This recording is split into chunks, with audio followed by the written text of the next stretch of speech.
Hello, today I've got with me Joe Trapido, who is a scholar of the Congo. He's made a great study of the Congo, its culture, its music, its politics, its economics, and has recently written a very powerful essay on this subject for the New Left Review. Uh, Joe describes the situation in the Congo as pretty disastrous, but underneath it, he also gives an impression of how life goes on. How did you get interested in the Congo? Initially, I fell in love with Congolese music, and earlier in the 2000s, a lot of Congolese musicians used to come to Europe. The reason why this happened is that Congolese musicians used to make a lot of their money from singing people's names on record. In fact, they still make their money from that. But hang on. Explain to me what you mean when you say they were singing the names of the people. So they would take, say, Mr. X, and the whole song would be a repetition Exactly. of his name? So if Tariq Ali wants a love song written about him, Ah, you would give, it's to negotiate, but around about $5,000, $6,000 to, say, Koffi Olomide, Fally Ipupa. They will write a love song. They're mostly men. They will write a love song as a woman, singing how beautiful you are, how you always wear Armani, this kind of thing. And they do this about politicians, about diamond dealers, about glamorous people in the diaspora. And it's a kind of a strange sort of social almanac about a certain kind of world. But it's also wonderful music, I have to say. I believe you, but Joe, is there no satirical element in this at all? It's rather like if we look at Shakespeare. Shakespeare is often kind of sucking up to the powerful. At the same time, there's a lot of barbs. And especially there's a kind of fast section in Congolese music. South American viewers might be interested that Congolese music originally developed from copying Cuban music. And there's the kind of faster section at the end, the rhythmic section that everyone dances to.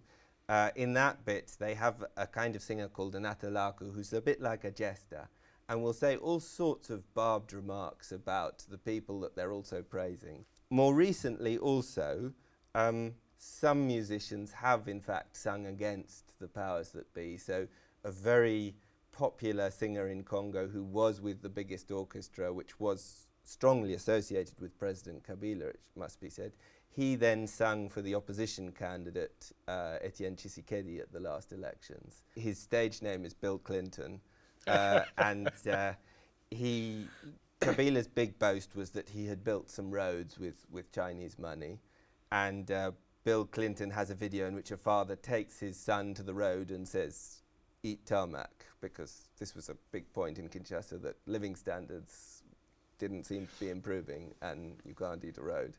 The Congo is particular that it's a very rich country.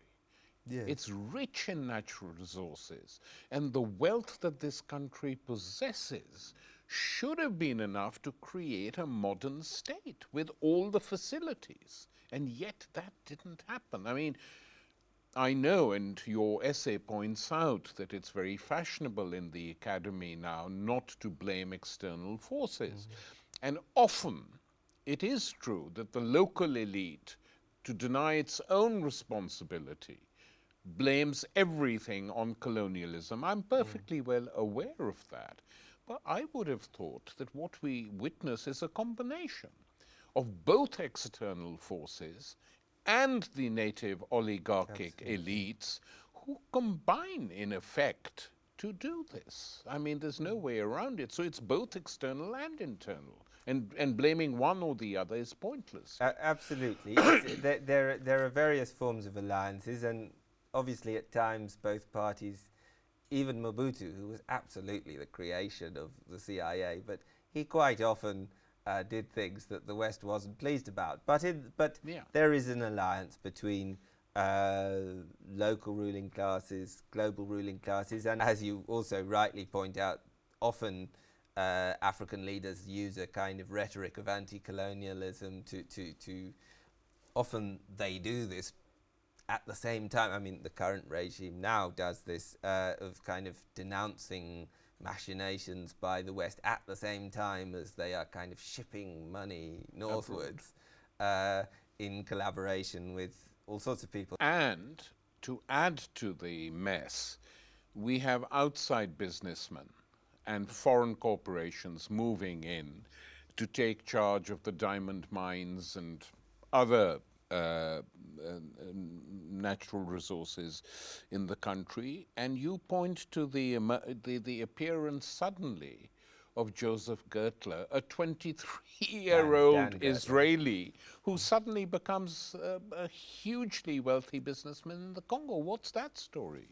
I mean, Dan Gertler. Sorry, as he is. Dan Yes, Gertler. Yes. I mean, he's a fascinating figure who, incidentally, has built illegal settlements in Israel and is linked to kind of hardcore figures on the Israeli right as well. But and he's just one of a series of kind of gatekeeper figures that have been involved in the Congo, probably the most important in recent times.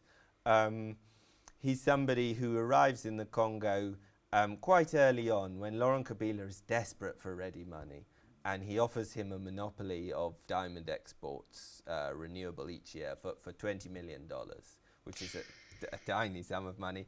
At the time, Dan Gertler said in interviews that he had to kind of, he couldn't just get that money straight away. He had to look to various sources to find it, to kind of produce the ready cash because they needed it immediately. More recently, I mean, again, these figures aren't so reliable, but Gertler has been estimated to have a personal fortune of 2.something billion dollars. Mostly earned from the Congo? And which, yes, absolutely, which he didn't have not so long ago.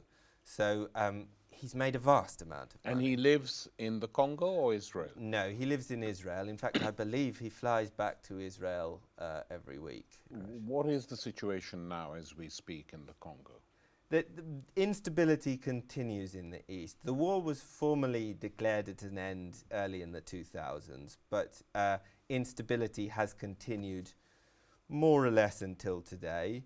There has been some level of success against some Rwandan proxies like the M23, the M23 movement. All sorts of armed groups continue in the region. And the economy has grown every year since 2003. At the same time, all sorts of closer to the ground figures about maternal mortality, infant mortality, tend to show that, and about rates of poverty, tend to show that for the majority of Congolese, things don't seem to be getting better. There have been 2 elections, the second of which was said by both the European Union Observer Mission and by the Carter Center to not be a credible result, that Joseph Kabila won both these elections, and in the second case there's very considerable dispute about that. There was a lot of rigging. A vast amount of rigging. I mean, in opposition strongholds like Kinshasa, votes were disallowed on a very large scale.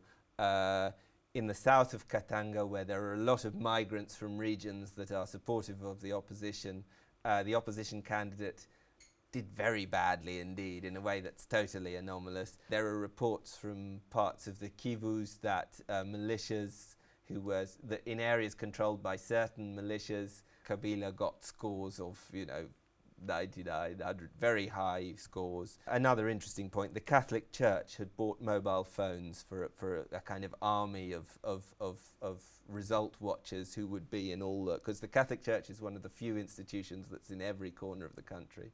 They'd bought mobile phones for this army of poll watchers who were going to send in their results to see, so you could see if there were anomalies between the declared result and what the observers had sent in.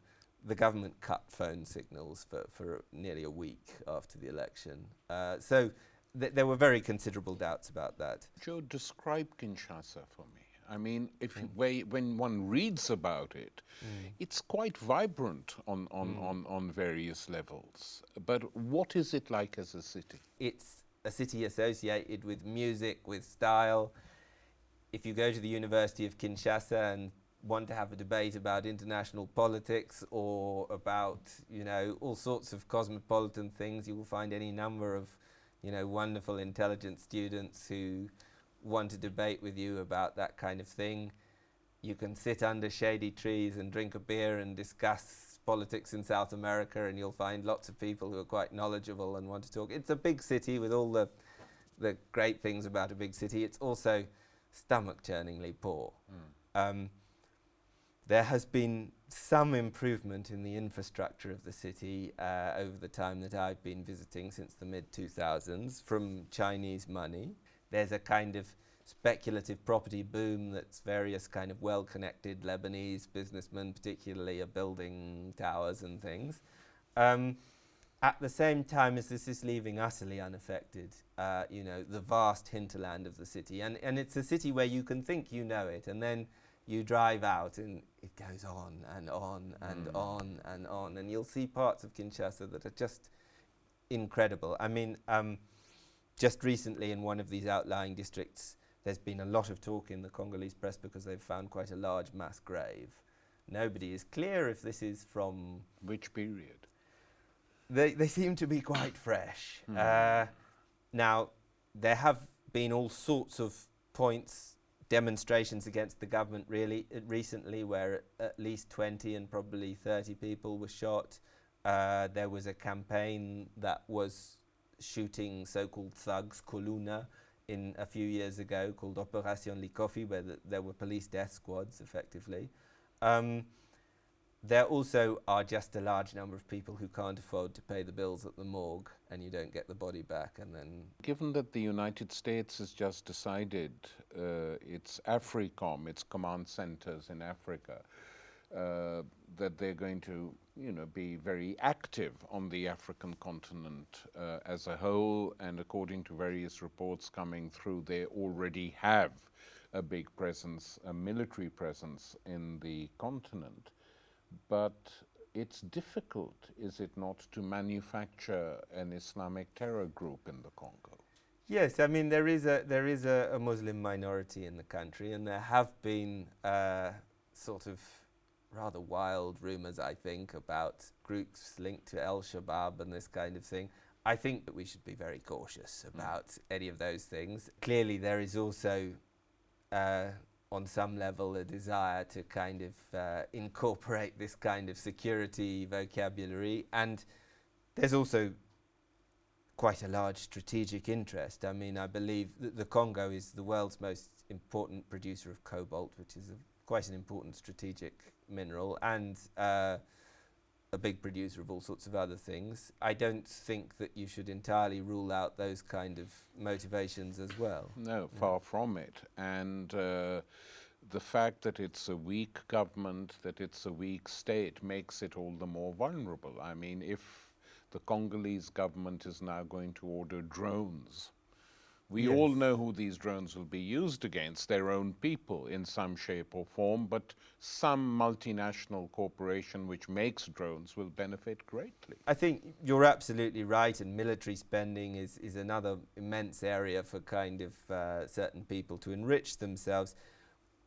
I think one of the ways that I feel has perhaps been a little bit underestimated, that the Congo has suffered because of capitalism, essentially, is that this vast flow offshore of money, that from Mobutu until the present, there has been a huge outflow of money from the Congo into flowing essentially northwards into a series of tax havens that are... The Virgin Islands? The Virgin Islands. Which are basically a City of London outpost. Yes. I mean, Richard Jackson, who wrote a tremendously interesting book about tax havens, but he has a very useful idea for understanding them as kind of satellites, or they're spiders' webs, with at their centre kind of the City of London or various other centres like Switzerland or that kind of thing.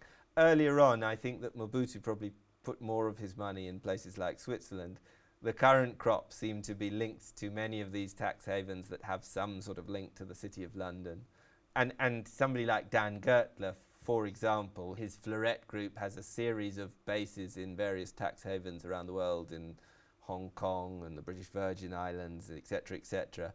he has a spokesman who's a peer in the House of Lords, Baron Mancroft, who's formerly involved with the Countryside Alliance, and many of the interests are financial in that sense, and the routes back to the north are not that hard to trace. No. Joe, let's talk about China, because of course, in my opinion, the whole reason for the creation of AFRICOM is not to let the Chinese go too far. Effectively, they will be allowed to trade and build their own economic free trade zones or whatever, but they're going to be very firmly discouraged from any other involvement, political or military, in these regimes, which, you know, basically the Chinese have not shown a great interest in so far. But there is a logic in these things, that once you're such a huge player in the economy of a country, what if another country, say the United States, wants you out of there? I mean, so in 10, 15 years, we could see a lot of trouble along those lines. But more interestingly for the moment, what is the Chinese involvement in the Congo, and how do they operate, and how different is it to the West? The Chinese involvement in the Congo has various stages and various different levels. Since the increase in commodity prices, most of that, maybe all of that, has been about China. Initially, China is simply buying the commodities from other producers. More recently, especially after the 2006 elections, the Chinese come to the Congolese government and say that they want a deal in which there's a kind of barter loan. So the Chinese invest, they create an infrastructure, and in return for that, they're paid in commodities and not... Okay. Yes. What it was a joint venture between various Congolese and Chinese parastatals that was also to be financed by a Chinese bank.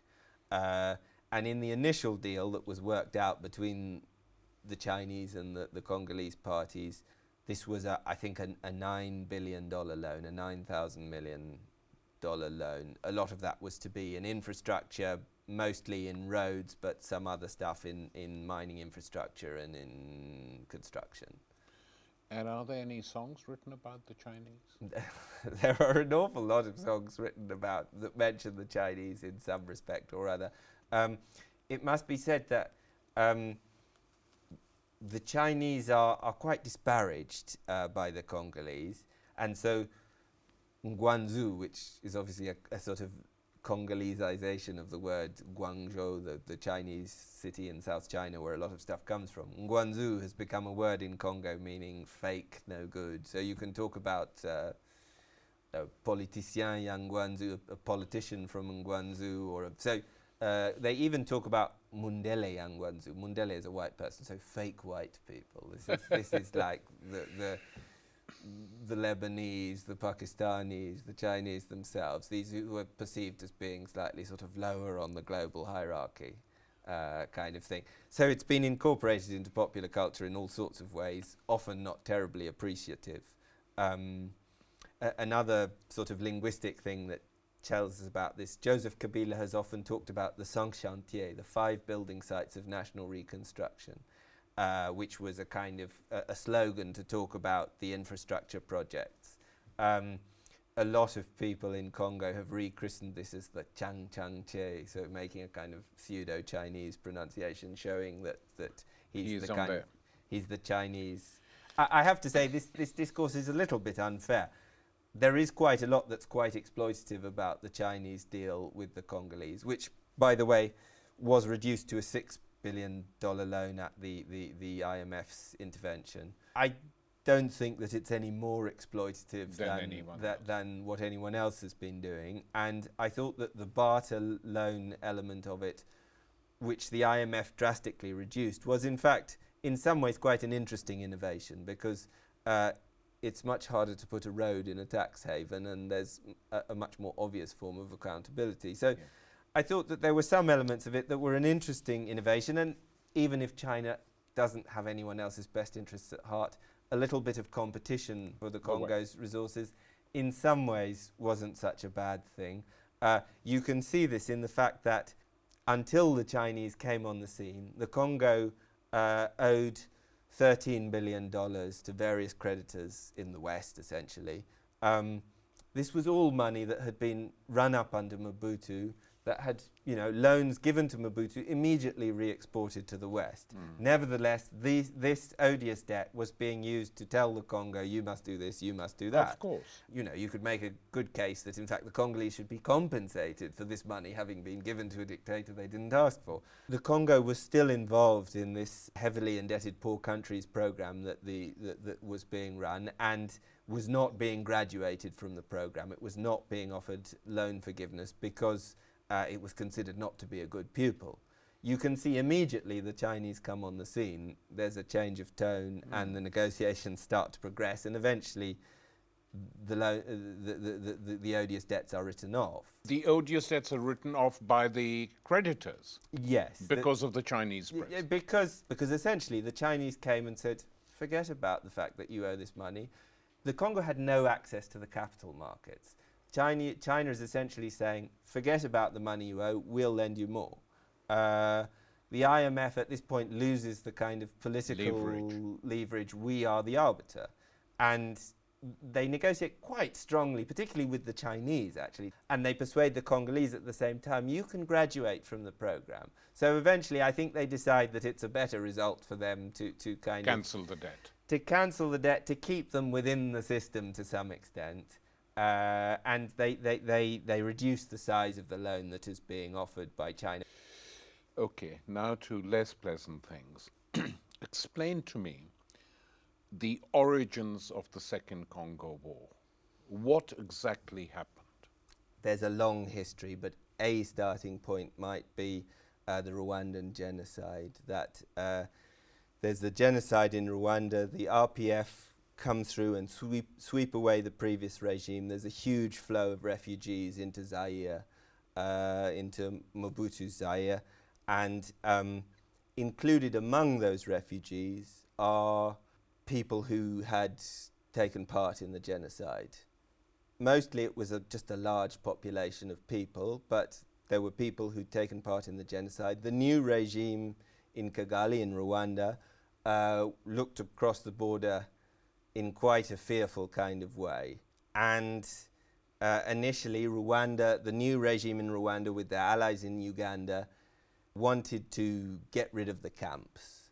Now, depends on the level of detail that we want here, but it's true to say that a large number of the refugees in the camps had fled for perfectly understandable reasons. Well, they were being persecuted by the new regime for being Hutus. For being Hutus or being Tutsis that the new regime didn't like as well. Oh. So the RPF has at several points, I'm not an expert on Rwanda, but the RPF has at several points said quite dismissive things about the Tutsis of the interior, so the Tutsis who stayed behind. The RPF is mostly a movement made up of Tutsis who fled during earlier pogroms. Yes. Mobutu was in power, so they put together a bit of a kind of fig leaf movement of mostly defunct Congolese rebel groups. And at the head of this organization are various figures, including Laurent Kabila, who by this time is mostly living in Tanzania and is mostly a businessman. He says that we're going to set up an independent province. Backed by the Belgians. Entirely pushed into it by the Belgians, immediately lent huge amounts of money by the Union Minière de Haute-Katanga, which is this large mining company that is basically the major asset that the Belgians don't want to lose, the Belgians and the British, because the British have big shareholdings in it. Yeah. And then Che Guevara comes on a short-lived adventure to try and help the resistance. Yes. And in Che's Diaries of the Congo, he's very depressed by the quality of some of the leadership and has a few harsh sentences about Kabila. Yes, though he says that he thinks Kabila was the only one who might have been a potential leader, but that he hasn't got what it takes really, and he's very, as you allude to, he's very unimpressed. It has to be said that Che arrived a bit late. There was a wave of both anti-Western but also quasi-messianic, anti-imperialist movements. Mulele and various groups who think that the bullets will be turned into water and this kind of thing, but are also protesting, you know, very real repression. The strengths of these groups are also their weakness. They're often quite locally based, quite kind of, they have all sorts of ethnic divisions that emerge, and at various points it looks like they might succeed, and without a lot of outside help, they might well have succeeded. Okay, so Kabila then becomes a willing head of the army, you know, sort of being organized by Kagame of Rwanda, and launches a civil war? Yes, I mean, Laurent Kabila becomes a kind of figurehead of the leaders involved in the ADFL, which is this movement. Laurent Kabila ends up as the only sort of viable one. He becomes a spokesman. He's nowhere near the front line, but he becomes a spokesman. And Mobutu's army, it has to be said, by this point hasn't been paid for at least a decade. You know, they survive by kind of robbing the public and selling their uniforms and all sorts of things. So when this force comes across the border, the army just melts. There's almost no real confrontations, so they kind of march across the country, and Laurent Kabila is installed in power, at this point surrounded by Rwandan advisors. And what was the role of the West? Which side are the United States supporting in this conflict? They're very clearly supporting Rwanda.